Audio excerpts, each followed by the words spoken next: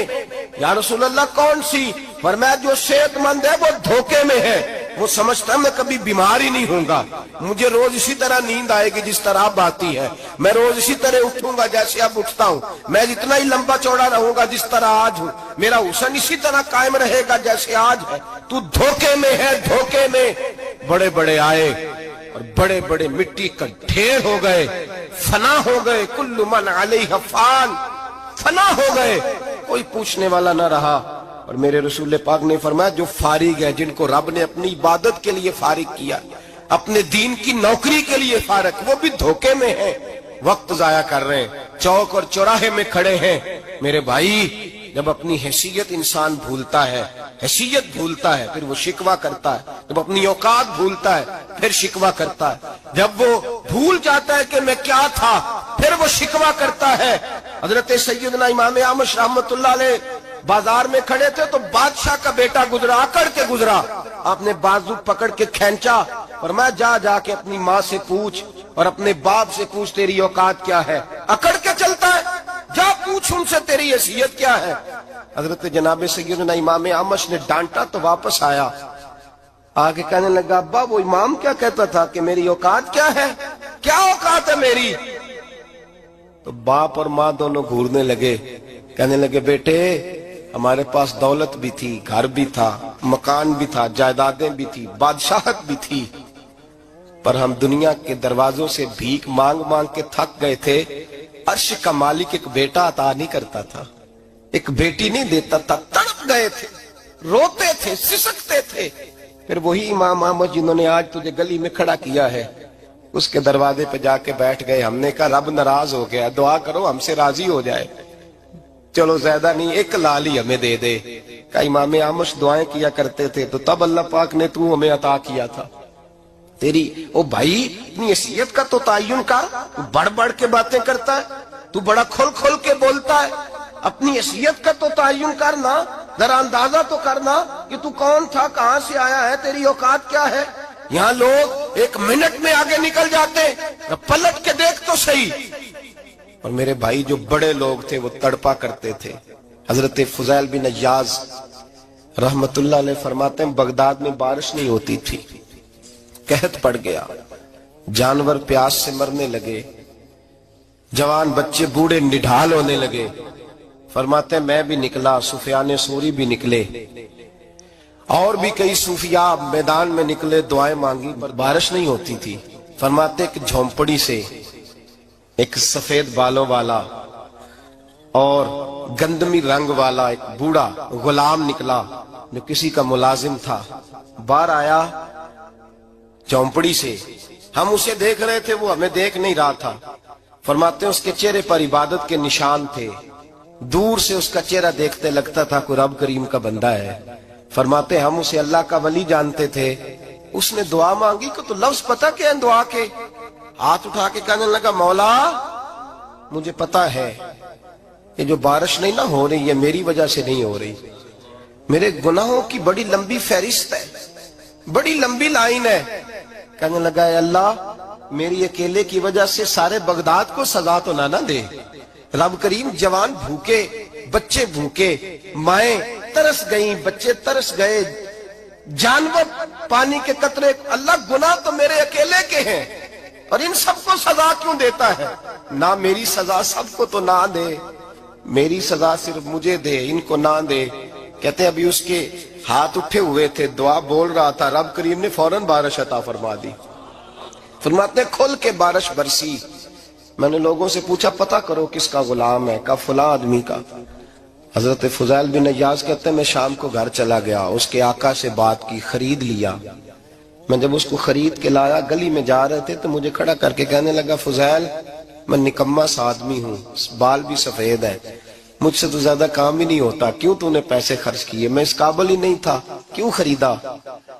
تو حضرت فضیل ابن عیاض کہتے ہیں میں نے اس کو کہا کل جو تو نے دعا مانگی تھی تو نہیں دیکھ رہا تھا، ہم دیکھ رہے تھے، تو مقبول ہے رب کریم کی بارگاہ کا، تجھے اس لیے خرید کے لایا ہوں تو مقبول ہے۔ کہتے ہیں یہ لفظ سنے تو ٹھہر گئے وہ، کہنے لگے اچھا آقا مجھے 5 منٹ کا وقت ملے گا؟ میں نے کہا ہاں ہاں ضرور ملے گا۔ کہتے انہوں نے وہیں نماز کی نیت باندھ لی، 2 رکعتیں پڑھی اور 2 رکعتیں پڑھ کے ہاتھ اٹھائے، کہنے لگے مولا تیرا اور میرا راز تھا، تو نے راز کیوں کھولا؟ اللہ مسترنا بستری کل جمیل، یا اللہ تیرے پاس پیارے پیارے پردے ہیں، ایک پردہ مجھے عطا کر دے، مجھے اپنا رکھ، مجھے لوگوں کے سامنے میرے پردے نہ کھول۔ آپ فرماتے ہیں یہ کہہ کہ وہ زمین پہ بیٹھے کلمہ شہادت پڑھا، ان کی روح پرواز کر گئی۔ میرے بھائی جو زیادہ پرہیزگار تھے، جو بڑے رب کریم کے بندے تھے، ان کے تو آنسو خشک ہی نہیں ہوتے، وہ تو تڑپا کرتے، صبح شامیں ان کی روح کے گزرتے تھے اور رب کریم کی ناراضگی سے ڈرتے تھے۔ وہ کہتے تھے مالک کہیں ناراض نہ ہو جائے، کہیں بگڑ نہ جائے۔ میرے رسول کریم صلی اللہ علیہ وسلم کے صحابی کہتے ہیں ایک جنگ سے خوشخبری آئی تو جو خوشخبری لانے والے تھے وہ حضرت عمر فاروق رضی اللہ تعالیٰ عنہ کے پاس پہنچے خوشخبری دینے۔ حضرت عمر رضی اللہ تعالیٰ عنہ کھڑے تھے، صحابی نے آ کے کہا عمر مبارک ہو۔ جناب عمر کچھ لوگوں سے گفتگو کر رہے تھے، بات چیت جاری تھی، کہا مبارک ہو فتح ہو گئی۔ حضرت عمر کہنے لگے ٹھہر تو جا، اس سے تو بات کر لینے دے جس سے کر رہا ہوں۔ جب کہنا ٹھہر تو جا، وہ جو پیچھے کھڑے تھے وہ شرمندہ ہو گئے، اتنی سی بات ہے نا، چودھری تو بندہ بنتا ہی تب ہے جب 5-10 کی ایک دن کے اندر بےزتی کر لے، پڑھا لکھا تو بنتا ہی تب ہے جو 10-15 کو جاہل کہہ لے، تو بڑا تو بنتا ہی تب ہے جو 5-6 کو نیچا دکھا لے۔ تو یہ ہماری ڈگریوں کا تو مزاج ہی بڑا مختلف ہے، ہم تو اعزاز والے ہوتے ہی تب ہیں جب کچھ چھوٹا ہوگا تو ہم بڑے ہوں گے نا، ہم تو چاہتے ہیں ہمیں کچھ چھوٹا ملے، کسی کو چھوٹا کر کے اس کے قد پہ سوار ہو کے بڑا ہونا چاہتے ہیں۔ اتنی سی بات تھی کہ ٹھہر جانا یار پہلے اس کی تو سن لینے دے۔ وہ شرمندہ ہو گئے صاحب، جب وہ شرمندہ ہوئے تو سیدنا فاروق اعظم دوڑے گئے۔ صحابہ کہتے ہیں گارا تھا، کیچڑ تھا، اس گارے میں سر رکھا، سجدہ کرنے لگے، اٹھے، کہنے لگے مولا اپنے عمر سے ناراض نہ ہو جانا، یہ کل تک اونٹ چرایا کرتا تھا، آج تیری مخلوق کو شرمندہ کرنے لگ گیا ہے، یہ اپنی حیثیت ہی بھول گیا، اسے خبر ہی نہیں کہ یہ کیا تھا، یہ آج تیری مخلوق کو شرمندہ کرتا ہے، اللہ اپنے عمر سے ناراض نہ ہو جانا۔ وہ شخص کہتے ہیں پیچھے آ کے کھڑا رو رہا ہوں، میں نے کہا عمر کیا کر رہے ہو؟ فرمایا نہیں یار میں نے تجھے شرمندہ کیا ہے، یہ میں بھول گیا تھا کہ میں کیا ہوں۔ بھائی اپنی حیثیت کا تعین کریں، آؤ آج اپنی حیثیت کا تعین کریں، دیکھیں ہم کہاں تھے کہاں بیٹھے، پلٹ کے دیکھیں کیا تھے ہم کیا ہیں، راتیں کہاں گزرتی ہیں، صبح کہاں بیتتی ہیں۔ ایک لمحے کے لیے پلٹ کر اپنے ظلم، زیادتیاں، جھوٹ، غیبتیں، بے حیائیاں، اپنی زندگی کے امور کا اگر ہم یک نظر جائزہ لیں، پیچھے پلٹ کے دیکھیں تو حضرت جناب سیدنا غوث اعظم جیلانی رضی اللہ تعالیٰ عنہ فرمایا کرتے تھے اگر لوگ اپنے گناہ یاد کریں تو وہ پریشان ہو جائیں کہ ہمیں پانی کا قطرہ کیوں مل رہا ہے، وہ اگر اپنی غلطیاں یاد کریں تو انہیں احساس ہو کہ ان کا سانس کیسے چل رہا ہے۔ بھائی اگلی بات سنو گے تو اور حیران ہو جاؤ گے۔ حضرت غوث اعظم رضی اللہ تعالیٰ عنہ فرمایا کرتے، آپ فرمایا کرتے کہ اب خیال آتا ہے، اب سوچ آتی ہے کہ رب کریم نے کتنی ڈھیل دی ہوئی ہے، ہم ہیں کہ سمجھتے ہیں یہ میری عقل مندی کا کمال ہے کہ مجھے سارا کچھ نافرمانی کے باوجود بھی مل رہا ہے۔ بھائی خشیت الہی پیدا کریں، جتنا بندہ بڑا ہوتا تھا اس کے دل میں خوف بھی اللہ کا وہ جانتا تھا۔ حضرت امام اعظم ابو حنیفہ بیٹھے تھے تو ایک بی بی فتویٰ پوچھنے آئی، بی بی روز خامن سے مطالبہ تو کرتی ہے، فلاں چیز چاہیے فلاں چیز چاہیے، اللہ کرے وہ یہ مطالبہ کرنے لگ جائے کوئی شے نہیں چاہیے، جو چاہیے حلال کا چاہیے، آمین تو کہہ دے۔ اللہ کرے بی بی یہ مطالبہ کرنے لگ جائے سوکھی روکھی چاہیے پر چاہیے مجھے جائز دینا، بے شک ایک وقت دینا، اللہ کرے یہ مطالبہ ہونے لگ جائے۔ شب برات کی بڑی مقدس رات، اللہ کرے اس رات یہ مطالبہ ہونے لگ جائے۔ ایک بی بی آئی خاتون، چرخہ کاٹتی ہے، سوت بناتی ہے، حضرت امام صاحب سے مسئلہ پوچھنے آئی۔ کیا مسئلہ پوچھا اس نے؟ کہنے لگی حضرت جی میں نا رات کو اپنی چھت پہ بیٹھ کے چرخہ کاٹتی ہوں، سوت بناتی ہوں، 14ویں رات کا چاند جب چڑھا ہوتا ہے تو اس کی روشنی میں چرخہ کاٹتی ہوں، کئی دفعہ نا بادشاہ کا لشکر میری گلی سے گزرتا ہے، بڑے بڑے لالٹین انہوں نے پکڑے ہوتے ہیں، بڑے بڑے روشن دان، بڑی بڑی ان کے اندر روشنی ہوتی ہے. تو حضرت جی کئی دفعہ نا وہ جب گزرتے ہیں تو ان کی روشنی میں بھی میں کچھ سوت بنا لیتی ہوں. مسئلہ یہ پوچھنا تھا کہ اس روشنی میں جو سوت بناتی ہوں اس کی کمائی میرے لیے جائز ہے کہ ناجائز ہے؟ اس کی روشنی میں حضرت امام اعظم نے اللہ اکبر کا اور چھم چھم آنسو گرنے لگے. حضرت امام صاحب نے اپنا گریبان پکڑا اور کھینچا، قمیض پھٹ گئی. کہنے لگے بی بی مسئلہ چھوڑ، تو پہلے بتا تو ہے کون، کہاں سے آئی ہے، کون ہے، بتا. تو کہنے لگی میں حضرت بشر آفی کی ہمشیرہ ہوں، میں حضرت بشر آفی، وہ جو درویش ننگے پیر نہیں پھرتا رہتا بغداد کی گلیوں میں، میں عظیم بھائی کی بہن ہوں، بشر آفی کی ہمشیرہ ہوں. تو حضرت امام اعظم فرمانے لگے کوئی اور بی بی آتی تو اس کے لیے جائز تھا، کیونکہ وہ جان بوجھ کے تو کسی کی روشنی نہیں استعمال کرتی، خود آتی ہے.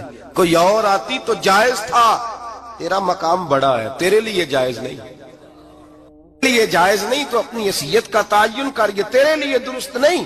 او بھائی بڑا تو تب ہوگا جب تیری احتیاط بڑی ہو جائے گی، بڑا تب ہوگا جب تیرا تقوی بڑا ہو جائے گا، بڑا تو تب ہوگا جب تو حلال حرام کے معاملے میں باریک باریک چیز کا خیال رکھے گا.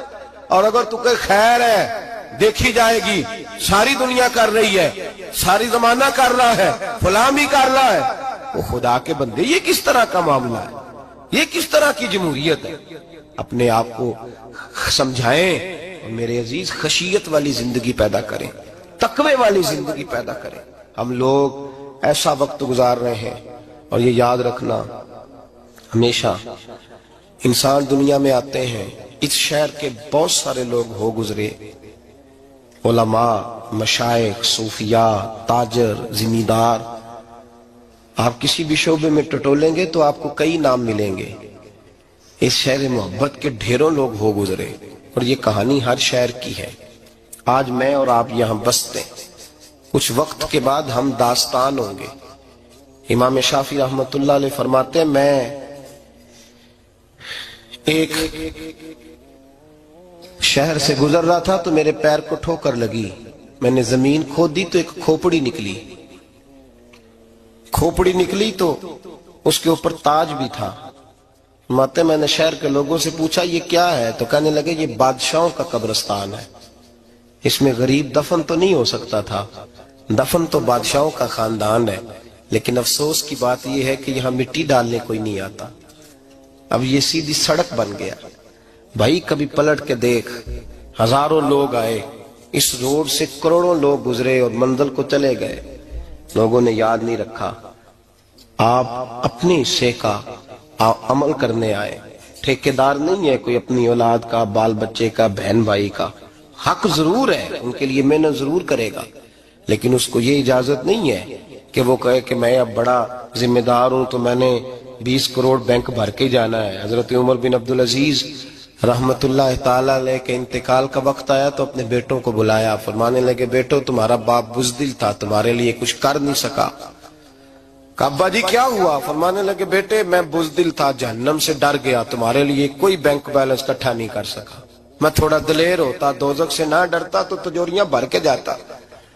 پرانے بادشاہ محل چھوڑ کے گئے ہیں، پر میرے پاس کچھ نہیں ہے، بادشاہ ہونے کے باوجود میں فقیر ہوں، خالی آ جا رہا ہوں. بزدل جو تھا. آپ نے جب یہ لفظ کہے تو بچے رونے لگے، کہنے لگے ابا جی ہمیں تو فخر ہے، ہمیں تو فخر ہے، جس گلی سے بھی ہم گزرتے ہیں کپڑے ہمارے سادے ہوتے ہیں پر لوگ دکانیں چھوڑ کے ملتے ہیں، کہتے ہیں نیک باپ کی اولاد جا رہی ہے، یہ بڑے مرتبے والے باپ کی اولاد جا رہی. بھائی یاد رکھیں، خشیت الہی پیدا کریں، نہ اپنی ذات کے ساتھ ظلم کریں. اگر آپ کوئی بھی غلط کام کرتے ہیں تو اس کا جواب آپ نے دینا ہے. اگر آپ نے 1 کروڑ روپیہ ناجائز کمایا ہے تو وہ اللہ آپ سے نہیں، آپ کے بچے سے نہیں پوچھے گا، بیوی سے نہیں پوچھے گا، بہن بھائی سے نہیں، وہ آپ نے جواب دینا ہے. آپ نے اپنے اعمال پر غور کریں. آج شب برات ہے. میرے نبی کریم صلی اللہ علیہ وسلم نے فرمایا کہ میری امت کی اتنی بخشش ہوگی، مدینے میں سب سے زیادہ بنو کلب کا قبیلہ بکریاں پالتا ہے، ان کی بکریوں کے بالوں سے بھی زیادہ اللہ میری امت کی بخشش فرمائے گا. اس کو توبہ کی رات کہا جاتا ہے۔ توبہ کا مطلب یہ ہوتا ہے کہ اللہ میں آج کے بعد گناہ نہیں کروں گا۔ توبہ کا مطلب ہوتا ہے کہ میں آج کے بعد یہ غلطی، آپ کا ملازم کتنی بار غلطی کرے تو آپ رکھ لیتے ہیں؟ ایک دن میں 100 دفعہ کرے تو گنجائش ہے اس کو رکھنے کی؟ اللہ رکھ لیتا ہے، کہتا تو توبہ کر، ہے گنجائش؟ میرا خیال ہے جو 10 بار بھی کرے اس کے لیے بھی گنجائش ہے، اس کے لیے بھی گنجائش ہے۔ استاد باپ ہوتا ہے، بچے سے غلطی ہو جائے تو کہتا تجھے ارجانہ بھرنا پڑے گا۔ بچے لگے نہیں ہوتے اسکولوں میں، جرمانے لگے ہوتے ہیں، چھٹی کا علیحدہ ہے، فلاں کام کا علیحدہ ہے، حالانکہ باپ ہے۔ بھائی اللہ فرماتا ہے تو توبہ کر، اور توبہ یہ ہے کہ میں آج کے بعد یہ گناہ، جس آدمی نے کل 5 نمازیں نہیں پڑھنی اس کا آج توبہ کرنے کا کیا مطلب ہے؟ توبہ کا کیا مطلب ہے کہ میں آئندہ گناہ، تو جو سویرے 5 نمازیں نہیں پڑھنا چاہتا، کہتا کل زور نہیں میں نے پڑھنی، چلو فجر تک جاگنا ہے، فجر پڑھ لوں گا، تو اس نے توبہ کی ہے؟ کوئی مذاق ہے؟ استغفر اللہ استغفر اللہ استغفر اللہ، معاف کر دے، کیا معاف کر دے؟ سویرے تو مسجد آئے گا بھائی، آپ کسی جگہ، ہم سادے لوگ ہیں، دیہاتی لوگ، یہ ہمارا دیہات کا ماحول ہے، بچے کو مارتے ہیں نا مدرسے والے کو، تو ہم کہتے ہیں دوبارہ کرے گا، تو کیا کہتا ہے اگوں، تو یہ بچہ کبھی تسی تھپڑ دو مار لو میں سویرے پھر کرنا جی، تو اس کو معافی ملے گی؟ یہ کیسی معافی ہے کہ سویرے میں نماز نہیں پڑھنی زور کی، لیکن یا اللہ معاف کر دے یا اللہ؟ یہ جھوٹ ہے، یہ دھوکہ ہے، یہ مذاق ہے، مذاق نہیں کرے۔ اور بندہ کوئی سیاںا ہو تو مذاق برداشت نہیں کرتا، اور معاذ اللہ استغفر اللہ، رب کریم کے ساتھ مذاق، یا اللہ میری توبہ، یا اللہ میری توبہ، یا اللہ مجھے معاف کر دے، یا اللہ معاف کر دے، اور سویرے جھوٹ پھر بولنا ہے اٹھتے ہی، تو یہ کیسی توبہ ہے؟ توبہ کا مطلب ہوتا ہے کہ میں توبہ کرتا ہوں آج کے بعد گناہ، تو توبہ کو سمجھے تو صحیح نا میرے بھائی، توبہ کو سمجھیں۔ تمام صحابہ، چونکہ شراب حرام نہیں تھی تو ہر آدمی پیا کرتا تھا، جب حرام ہو گئی تو پھر کسی نے منہ نہیں لگایا، توبہ ہو گئی تو پھر ہو گئی، پھر معاملہ ختم ہو گیا۔ پھر کبھی قریب حضرت مرثد بن ابی مرثد البغوی رضی اللہ تعالیٰ عنہ حضور کے صحابی ہیں، آپ فرماتے ہیں میرے اندر ایک غلطی تھی، میرا بہت ساری خواتین کے ساتھ دوستانہ تھا، نبی پاک کی بارگاہ میں جب میں گیا اسلام کی بائعت کی تو حضور نے فرمایا تیری نظر جھکی رہنی چاہیے، خبردار کسی عورت سے تیرا، کہتے ایک نصیحت نبی پاک نے کی۔ آپ فرماتے ہیں میں نے اپنے دل کو اس طرح سمجھایا کہ عورتیں اگر میرے پاس آ کے کھڑی ہوتی تھی تو میرے اندر کا وجود کہتا تھا کہ ہو ہی نہیں سکتا میری توجہ جائے، اس لیے کہ توبہ کی ہے، اب دوبارہ ادھر توجہ جا سکتی؟ میرے بھائی توبہ کو اس کے مفہوم کے ساتھ توبہ کریں، جھوٹ نہیں بولیں، گناہ نہیں کریں۔ میرے رسول کریم صلی اللہ علیہ وسلم نے فرمایا استغفار پڑھا کرو، میں دن میں 100 مرتبہ استغفار کرتا ہوں۔ حضور کہتے ہیں میں دن میں، حضور 100 دفعہ دن میں استغفار کرتے۔ امام حسن کے پاس ایک شخص آیا، کہا میرے پاس اولاد نہیں، فرمایا استغفار پڑھ۔ ایک پھر آ گیا، اس نے کہا حضور میرے پاس روزی نہیں، فرمایا استغفار پڑھ۔ ایک اور آیا، اس نے کہا حضور بیماری بڑی ہے گھر میں، فرمایا استغفار کر۔ آپ کے صاحبزادے بیٹھے تھے، کہا ابا جی جو آتا ہے آپ استغفار ہی بتاتے ہیں۔ آپ فرمانے لگے جب کوئی بندہ توبہ کرتا ہے تو رب راضی بڑا ہوتا ہے۔ تو میں نے سب کو توبہ کا وظیفہ بتایا ہے، جس کی جو بھی مجبوری ہو اگر توبہ کر لے تو اللہ تعالیٰ اسے آسانی عطا کر دیتا ہے، اللہ اس پہ نظر رحمت کر دیتا ہے۔ اپنے آپ کو تبدیل کریں، نماز کو اس کی حقیقت کے ساتھ پڑھا کریں، اس کی حقیقت کے ساتھ نماز کو پڑھیں، 5 وقت مسجد میں حاضری دیں، چھوڑ کے سارے کام چھوڑ کے، باقی سارا کچھ بعد میں۔ آپ کا رشتہ لوگوں کے ساتھ زندگی کا ہے، موت کا نہیں ہے۔ آپ خود دیکھ لیں، جن کے بزرگ چلے گئے وہ ڈیلی جاتے ہیں قبرستان، کل وہاں بیٹھتا ہے 2 گھنٹے جا کے، والد صاحب ہیں، دادا جی ہیں، نانا جی ہیں، دیکھا کبھی کسی کو صبح گیا ہو شام آیا ہو؟ یہی حال ہمارا ہوگا، بالکل کوئی نہیں جائے گا۔ اور پھر جب کوئی انتقال کر جاتا ہے نا تو کوئی یہ نہیں کہتا کہ ابا جی کو غسل دے لو، کہتے ہیں میت کو غسل دو۔ ماں آنکھوں کی ٹھنڈک ہوتی ہے لیکن کہتے ہیں لاش کو اٹھاؤ، جنازے کو اٹھاؤ، آپ کے رشتے ناتے ختم ہو گئے۔ اگر آپ ناراض نہ ہوں تو مجھے جنازے پڑھانے کا موقع ملتا ہے. ایک دو بات عرض کرتا ہوں، اس کے بعد ذکر کرتے ہیں، انشاءاللہ دعا ہوگی. جنازوں پہ جانے کا اتفاق ہوتا ہے تو میں جنازے سے محسوس کرتا ہوں بہت ساری چیزوں کو. میں دیکھتا ہوں کہ جنازہ ہونے کے باوجود لوگ یہ سمجھتے ہیں کہ یہ ہونا تھا کام، یہ ہو گیا، اور وہاں کیفیت یہ ہوتی ہے کہ صرف یہی جنازہ ہے، اسی نے فوت ہونا تھا، ہم تو بچے ہوئے ہیں. قرآن پاک سے محبت کرنا، قرآن پاک پڑھنے والوں سے پیار کرنا، قرآن کے مدارس کو آباد کرنا، یہ بڑا مشکل ہوتا جا رہا ہے. ہم ایک مدرسہ چلاتے ہیں، ہم محسوس کرتے ہیں کہ یہ بڑا کٹھن معاملہ ہے، بڑا کٹھن. ایک تو تنقید کی نظر بھی سب سے زیادہ اداروں کی طرف ہوتی ہے، اور سب سے کم تعاون بھی اداروں کے ساتھ ہوتا ہے. مجبوری کے ساتھ ادارے وقت گزارتے ہیں. اپنا رجحان مدارس کی جانب کریں اور دین سیکھنے کی طرف رجحان کریں. قرآن مجید صحیح پڑھنا سیکھیں، قرآن مجید صحیح سمجھنا سیکھیں.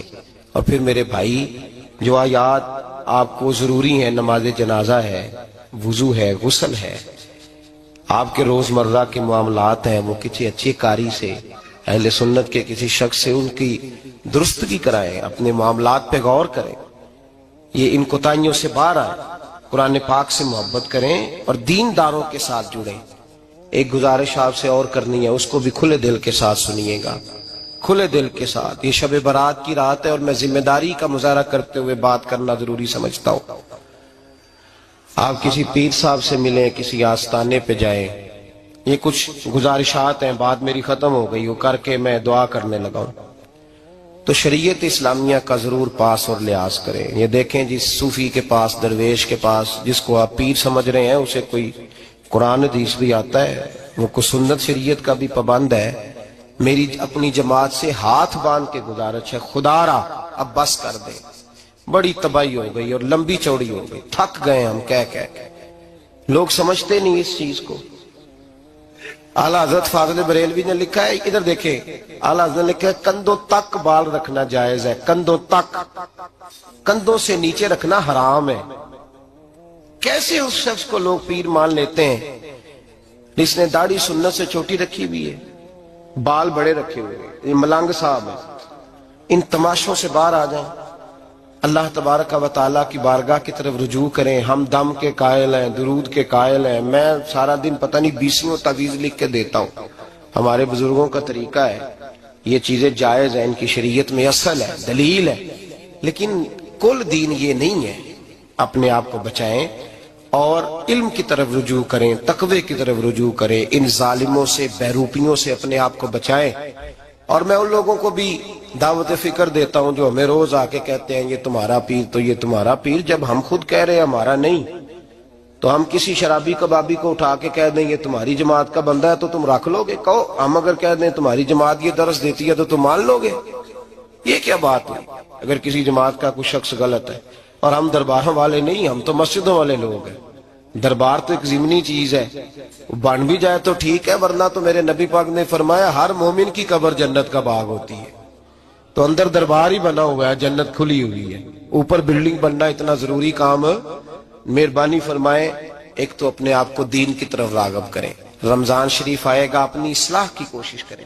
اور جب کسی دینی مجلس میں جائیں تو روح کی دنیا لے کر کے جائیں، کچھ سیکھنے کے ارادے سے جائیں، کچھ درس لینے کے ارادے سے جائیں. جمعے پڑھیں، دروس سنیں، تو کچھ لینے کے ارادے سے جائیں اور دین کی خدمت میں اپنے حصے ڈالنے کی کوشش کریں.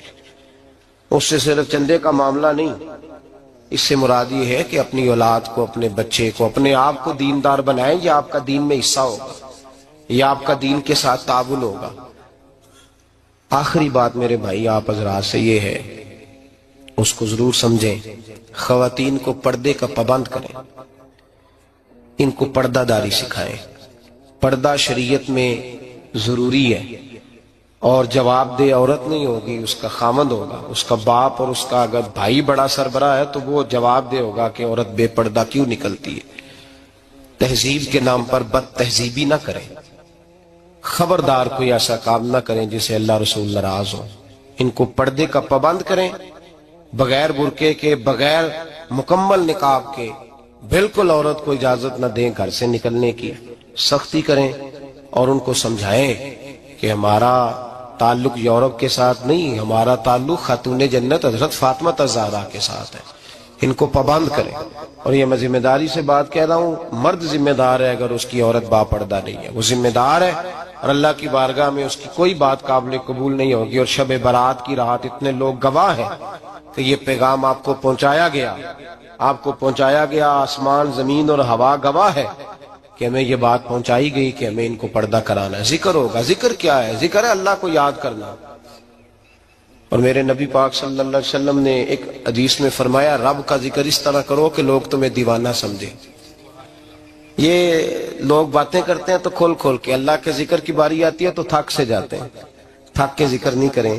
ذکر کریں تو پوری دل جمی کے ساتھ، سرور کے ساتھ، کیف کے ساتھ. اور آج کر کے تو دیکھیں بھلا ذکر میں ہوتا کیا ہے، یہ لذت کیا ہے، یہ کیف کیا ہے. میرے بچے چھوٹے مجھ سے کہتے ہیں ذکر لمبا کرایا کریں. بیٹا اکثر مجھے کہتا ہے ذکر جو ہے نا وہ جب آپ بڑا لطف آتا ہے ذکر میں. ذکر تو ایک کیفیت ہے، لگ جائے تو اس کا ایک اپنا ذائقہ ہے. تو ذکر کریں اللہ کا، درود شریف پڑھیں. دعا کیا ہے؟ آج لائٹ کو بند کر کے جب ہمارے ہاں ذکر ہوتا ہے، دعا ہوتی ہے، تو ہمارے بزرگ یہ کہتے ہیں ہم ثابت یہ کرنا چاہتے ہیں کہ ہم مجمع میں نہیں بیٹھے، یا اللہ تیری بارگاہ میں بیٹھے ہیں. ہمیں تو ساتھ والا دیکھ نہیں پا رہا. دعا مانگے، اور اللہ سے مانگے تو کھول کے مانگے. اور آج اگر ہو سکے نا تو کوئی ایک آدھ قطرہ گرا ہی دے. میرے نبی پاک نے فرمایا محفل میں چند لوگ بھی رو پڑے تو سب کا کام بن جاتا ہے. آپ میں سے کوئی نیک آدمی ایسا ہوگا تو ہمارے جیسے کئی گناہگاروں کو ساتھ اللہ اس پہ فضل فرمائے گا. یہاں ذکر کے بعد دعا ہوگی، دعا کے بعد پھر سلام ہوگا، پھر ایک دفعہ آخر میں دعا ہوگی. پھر آپ کو کچھ وقت دیا جائے گا انفرادی طور پہ نفل ادا کرنے کا. 4 6 نفل پڑھ کے نئے سرے سے تازے ہو کے آپ حضرات تشریف لائیں گے. اور پھر انشاءاللہ تعالی یہاں لنگر کا بندوبست ہوگا. آپ حضرات کے لیے معذر جو کچھ ہے آپ کو پیش کیا جائے گا. کوشش کریں روزہ رہ ہی جائے صبح کا. ویسے بھی پریکٹس ہوگی رمضان کی، اور شعبان میں زیادہ روزے رکھنا میرے نبی پاک کی سنت بھی ہے. اس لیے ضرور کوشش کریں کہ سحری کا بندوبست ہے تو آپ روزہ رکھیں تاکہ آپ کے لیے آسانی ہو جائے. اللہ تبارک و تعالی ہماری اس حاضری کو اپنی بارگاہ میں مقبول فرمائے. اپنے کلمات کہے. رب کریم کی قسم میرے پاس لفظ نہیں کہ میں آپ کی خدمت میں ان کیفیات کو بیان کر سکوں جو آپ کے بیان میں لطف تھا، جو لفظ تھے، جو جملے تھے، جو کلمات تھے، جو سلاست تھی، جو روانگی تھی، جو حسن بیان تھا، جو ندرت بیان تھا، وہ دنیا سے جدا گانا ہے. مولا اس آواز کو سلامت رکھے. اور دوسری بات یہ ہے کہ اللہ تعالیٰ صحت و عافیت والی زندگی عطا فرمائے. آپ نے علامہ ثمر عباس صاحب کی زبان سے اشارتاً اور کنایتاً اپنے احوال کو جاننے کی کوشش کی. 2 باتیں مختصر، جسٹ 2 منٹ. 2 منٹ میں ایک بات آپ کی خدمت میں کہنا چاہتا ہوں. انہوں نے اشارتاً بات کی ہے، میں ذرا کھلی بات کرنے کا. آپ کے شہر ٹوبہ ٹیک سنگھ میں سنیت کا تشخص ختم کیا جا رہا ہے. وہ تشخص، وہ امتیاز، وہ عظمت جو امام احمد رضا نے اہل سنت کو عطا کی تھی، ٹوبہ ٹیک سنگھ میں اس تشخص کو مٹھایا جا رہا ہے. احمد رضا کے ماننے والے ہوں یا دیوبندی ہوں یا وہابی غیر مقلد ہوں، یہ اہل تشیع ہوں، سب ایک جگہ پر بیٹھ گئے ہیں. بیٹھ نہیں گئے، متحد ہو گئے ہیں. متحد نہیں، یکجان ہو گئے ہیں. ان کا اٹھنا بیٹھنا، کھانا پینا، چلنا پھرنا، بلکہ وہ لوگ جو صدیوں سے عظمت مصطفیٰ کے منکر اور مقام مصطفیٰ کے انکاری ہیں، اور جو میلاد مصطفیٰ پر شرک کے فتوے لگاتے ہیں، انہیں ساتھ لے جا کر محفل میلاد میں خطابات کروائے جاتے ہیں. جی بالکل، جی بالکل.